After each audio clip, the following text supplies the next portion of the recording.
कैसे हैं आप लोग? उम्मीद अच्छे होंगे। तो भाई पिछले 1-1.5 महीने से दिल्ली के जंतर मंतर पर ये जो कुछ भी हो रहा है, नीट पेपर के लीक होने पर जो ये लोग प्रोटेस्ट कर रहे हैं, स्टूडेंट्स के नाम पर दंगे भड़का रहे हैं, लाठी चार्जेस हो रहे हैं, आंसू गैस छोड़े जा रहे हैं, उसका भाई कहीं ना कहीं इनको एक रिजल्ट तो ये मिल गया कि भैया जो हमारे एजुकेशन मिनिस्टर थे धर्मेंद्र प्रधान, उन्होंने इस्तीफा दे दिया। चलो ठीक है, मान लिया।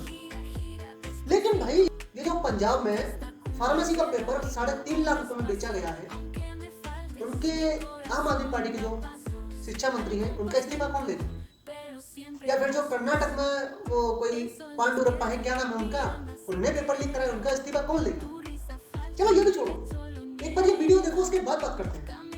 मोदी जी खुद पढ़े लिखे हैं क्या? उन्हें परीक्षा का पी नहीं आता होगा, एजुकेशन का ई नहीं आता होगा और बकवास करने के लिए आ जाते हैं।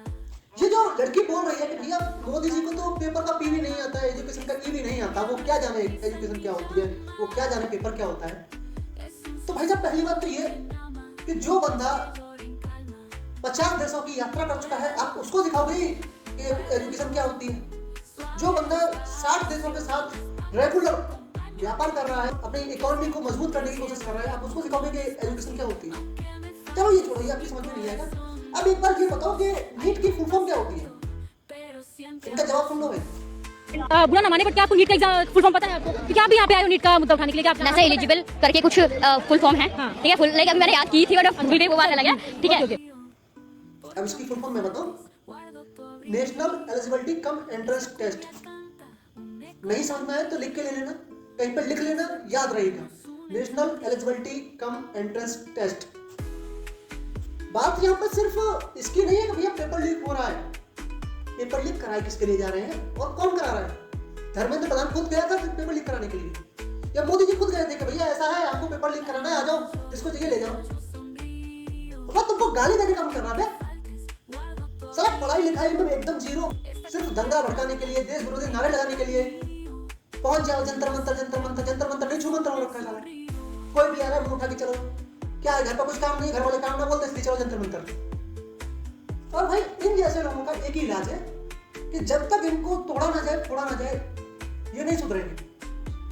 अब कुछ लोग बोलेंगे अरे भैया वो तो स्टूडेंट्स थे, घंटे के स्टूडेंट्स थे वो, साला बोल रहे हैं नाम रहेगा अल्लाह का, भारत तेरे टुकड़े होंगे, कश्मीर को आजाद कर दो, धारा 370 फिर से लागू कर दो। अगर ये इतना ही पीसफुल प्रोटेस्ट था तो भाई ये नारे क्यों? मतलब यार 1.5 महीने से ये चीजें सुन के दिमाग इतना सुन्न हो गया कि साला समझ में नहीं आ रहा कि लोग एग्जाम लीक पर प्रोटेस्ट कर रहे हैं या फिर अपनी रोटियां सेक रहे हैं। और अगर बात करनी ही है तो ये रिजर्वेशन पर बात क्यों नहीं कर रहे?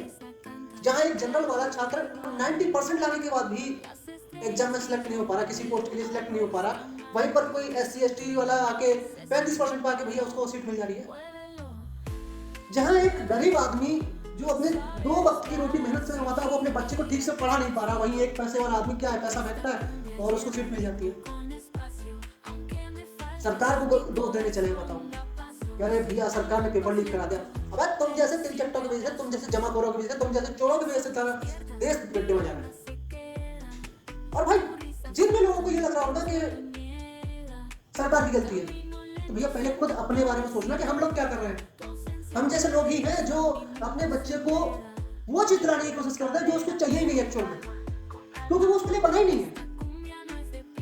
अगर वो उस चीज के लिए बना है तो वो खुद मेहनत करेगा, खुद प्रयास करेगा, लेकिन नहीं भाई, हमें तो वही चाहिए